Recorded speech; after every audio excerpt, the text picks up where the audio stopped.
Now all the youth of England are on fire, and silken dalliance in the wardrobe lies. Now throughout the armours, and honour's thought reigns solely in the breast of every man. They sail the pasture now, to buy the horse, following the mirror of all Christian kings, with winged heels of English Mercuries. For now sits expectation in the air, and hides the sword from hilts unto the point, with crowns imperial, crowns and coronets, promised to Harry and his followers. The French, advised by good intelligence of this most dreadful preparation, shaken their fear, and with pale policy seek to divert the English purposes. O England, model to thy inward greatness, like little body with mighty heart, what mightst thou do, that honour would thee do, were all thy children kind and natural. But see thy fault.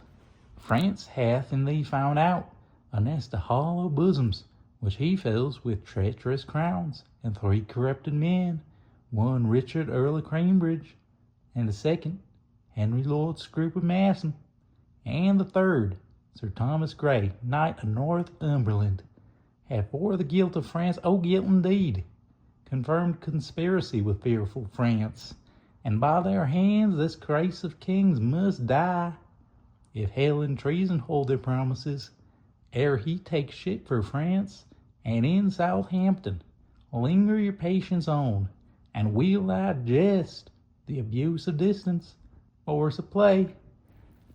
The sum is paid, the traitors are agreed, the king is set from London, and the scene is now transported gentles to Southampton.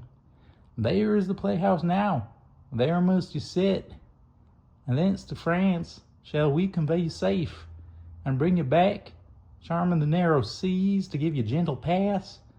For if we may, we'll not offend one stomach with our play, but till the king come forth, and not till then, unto Southampton do we shift our scene. Thus with imagined wing our swift scene flies, in motion of no less celerity than that of thought. Suppose that you have seen the well-appointed king at Hampton Pier embark his royalty and his brave fleet, with silken streamers the young Phoebus fanning. Play with your fancies, and in them behold upon the hempen tackle ship boys climbing. Hear the shrill whistle, which doth order give to sounds confused.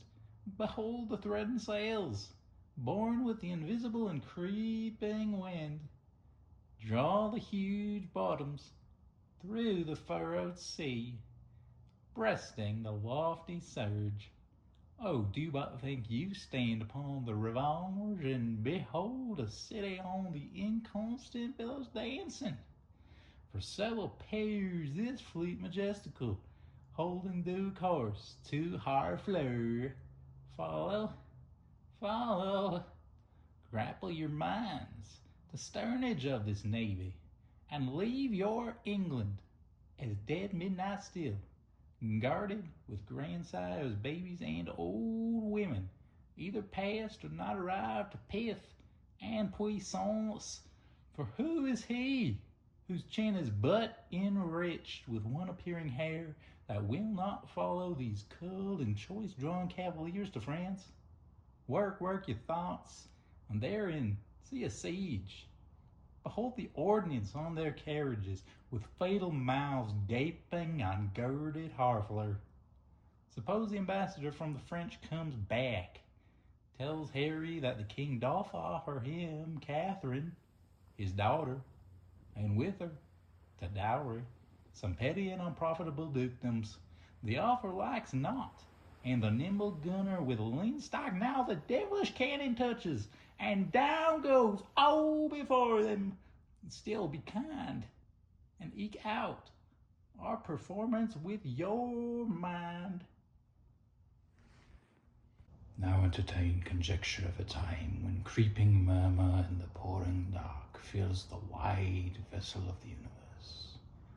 From camp to camp, through the foul womb of night, the hum of either army stilly sounds, that the fixed sentinels almost receive the secret whispers of each other's watch.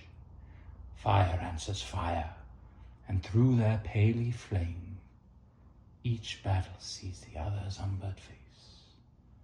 Steed threatens steed, and high and boastful neighs, piercing the knight's dull ear, and from the tents the armorers, accomplishing the knights, with busy hammers closing rivets up, give dreadful note of preparation. The country cocks do crow, the clocks do toll, and the third hour of drowsy morning name.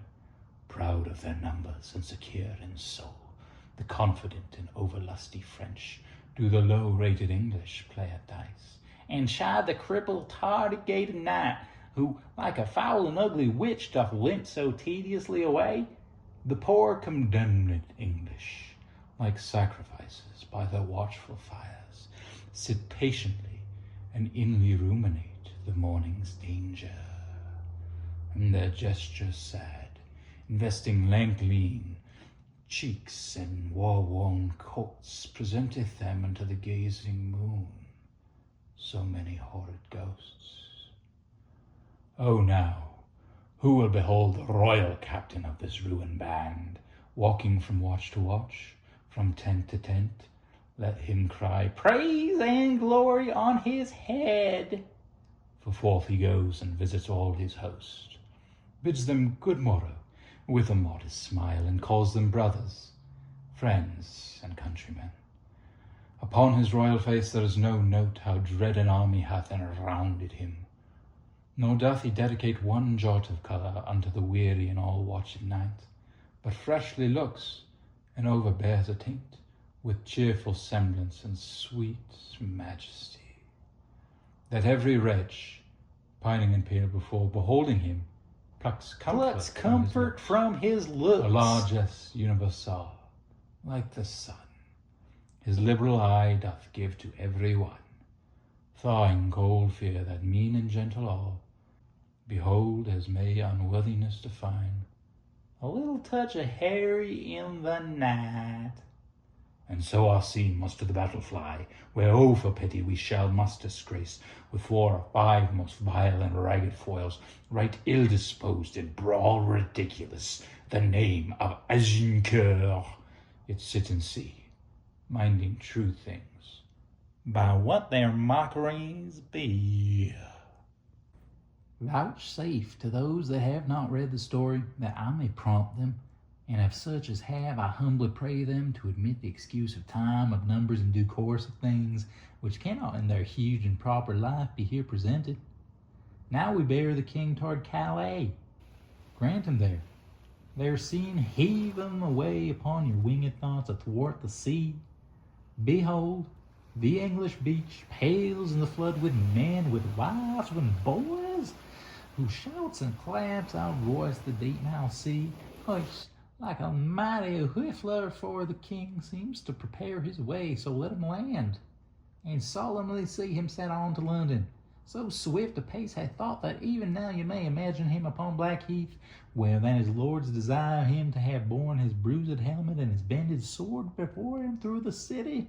He forbids it, being free from vainness and self-glorious pride, giving full trophy, signal, and ostent, quite from himself to God. But now behold, in the quick forge and working house of thought, how London doth pour out her citizens, the mayor and all his brethren in best sort, like the senators of the antique Rome, with the plebeians swarming at their heels, go forth and fetch their conquering Caesar in, as by a lower but loving likelihood were now the general of our gracious empress, as in good time he may from Ireland coming, bringing rebellion broached on his sword. How many would the peaceful how many would the peaceful city quit to welcome him? Much more, and much more cause did they this harry. Now in London place him, and yet the lamentation of the French invites the King of England's stay at home, the emperors coming in behalf of France to order peace between them, and omit all the occurrences whatever chance till Harry's back return again to France. There must we bring him, and myself have played the interim by remembering you 'tis past, then brook abridgment and your eyes advance after your thoughts straight back again to France. Thus far with rough and all unable pen, our bending author hath pursued the story. In little room confining mighty men, mangling by starts the full course of their glory.